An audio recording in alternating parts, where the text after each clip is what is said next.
I want to know how the upcoming NHL season is going to play out, so I'm going to use NHL 23 to find out. Obviously, this is the most accurate thing we're going to see today, and of course, everything that happens in this simulation is going to happen in real life. What could possibly go wrong? So we'll simulate halfway through the season and take a look at how some of the teams are doing. At the halfway point, the Boston Bruins are dominating the Atlantic with a 25-12-4 record, while the Leafs are currently on pace to miss the playoffs with an 18-23-2 record. So we're off to a great start. The Avs are leading the Central with a 26-10-5 record, while EA continues to disrespect my St. Louis Blues as we're on pace to not even make the playoffs. I don't know what it is with EA, but St. Louis always seems to be disrespected. Every single simulation I do, they always finish around 20th, but then in real life, they'll finish around 8th. I don't really get it. And speaking of realism, the Philadelphia Flyers are 27-11-3, and they're leading the Metro. Like, this is the second sim I've done, and it hasn't been realistic whatsoever. So I don't know what's going on with this game so far. And leading the Pacific Division, that's going to be none other than the Los Angeles Kings with a 26-18-1 record, while the Calgary Flames are currently sitting last in the Pacific with a 17-23-3 record. Wouldn't have expected that. And you know what else I wouldn't have expected? Mark Scheifele leading the league with 21 goals and 39 helpers for 60 points. And in second,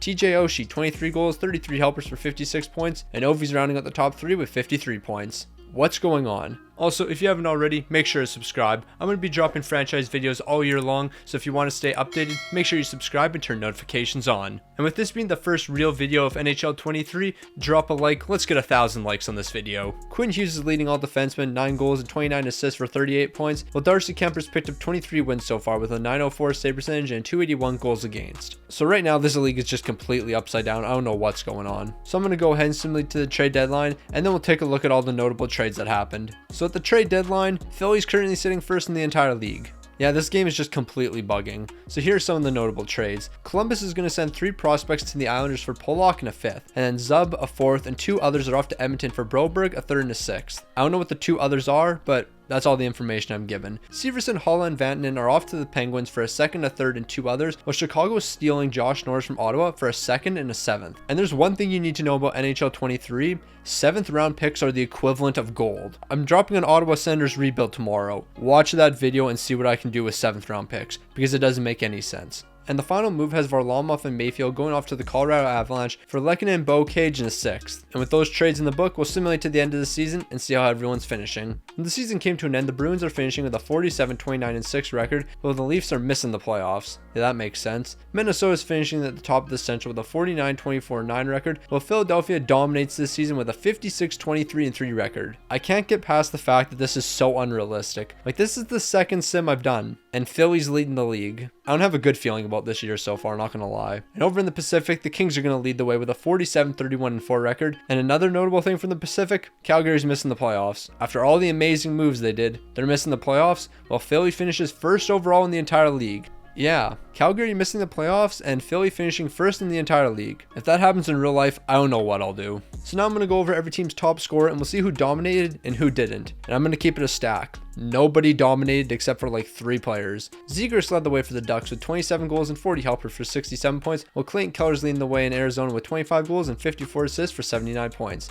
David Pastrnak had a terrible season, only picking up 70 points, and he was even outscored by Clayton Keller. That doesn't really make too much sense. Tage Thompson, after having a fantastic year last year, is only picking up 19 goals and 35 helpers for 54 points. The 19 goals doesn't really make too much sense to me, seeing as last season he had 38. So, not too sure what's going on there. Huberdeau didn't do too much in Calgary, only picking up 18 goals and 55 helpers for 73 points, while Aho did his thing in Carolina, picking up 89 points. Patrick Kane was an absolute beast in Chicago. Not too sure how, because he didn't really have anyone good to play with. 49 goals and 48 assists for 97 points, while Nathan MacKinnon was an absolute beast. 55 goals, 55 helpers, 110 points. Great work, my guy. Johnny Hockey didn't dominate to the level I thought he would, only picking up 84 points, consisting of 25 goals and 59 assists, while Joe Pavelski, he's only picking up 64 points, leading the Dallas Stars. Yeah, that's tough, not gonna lie. Dylan Larkin had an okay season in Detroit, picking up 79 points, while Connor McDavid, 47 goals, 49 assists, 96 points. Bro didn't even crack 100. What's wrong with the scoring in this game? Keep in mind, I have the scoring frequency on medium. That's what I did for 99% of my videos in NHL 22. So for some reason, the scoring in this game is just non-existent. Barkov's also having a slow year, only picking up 29 goals and 54 assists for 83 points, while Kopitar's picking up 89 points. Karel the Thrill is having an okay season, 39 goals, 43 helpers, 82 points,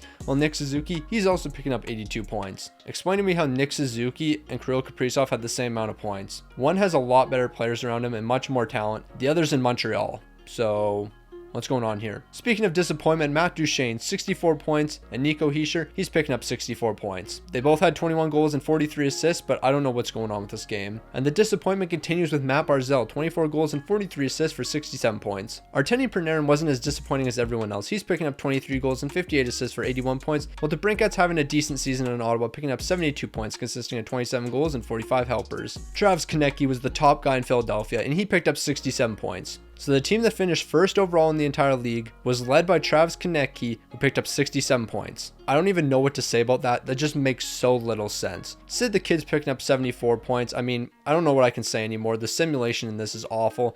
And Timo Meier, he's picking up 60 points. Over in Seattle, Burakovsky's leading the way, 20 goals and 42 helpers for 62 points, while Braden Schen's leading St. Louis with 71 points. Robert Thomas had more last season. Jordan Kyrou had more last season. Vladimir Tarasenko had more last season. I'm pretty sure Ryan O'Reilly had more last season. I don't know what to say anymore. Is the scoring just this bad in this game, or like what's going on? Kucherov was one of the lone bright spots as he's picking up 51 goals and 44 helpers for 95 points. And when I was recording this video, because I'm doing a voiceover for this is the moment I realized this game was completely broken. Mitch Marner leads the Toronto Maple Leafs with 17 goals and 52 assists for 69 points. 69 points, Mitch Marner. Coming in second, Austin Matthews with less than 35 goals. I actually don't remember what it is because I'm just reading a script. He might have had 35 goals. I don't know, but he almost had double the amount of goals last season than he did this season. Like, this game is garbage and it's only been out for like 2 days. Elias Pettersson, 75 points, great work. Jack Eichel, 71 points, who cares? Ovi, you had a great season though, 55 goals, 43 assists, 98 points. Don't know how you outscored Matthews though. I'm gonna keep it a stack. That doesn't really make too much sense. And to round out the top players from every team is Mark Scheifele with 101 points. Mark Scheifele, 101 points. That just tops off how stupid this game is. Nathan McKinnon, of course, led the way with 110 points, while Cale Makar led the defense with 79. And Darcy Kemper, he's picking up 45 wins with a 912 save percentage and a 259 goals against. Now I'm going to keep it a stack. Based on how this video has gone, I kind of predict Philly to win the Stanley Cup. But if the game does decide to smarten up,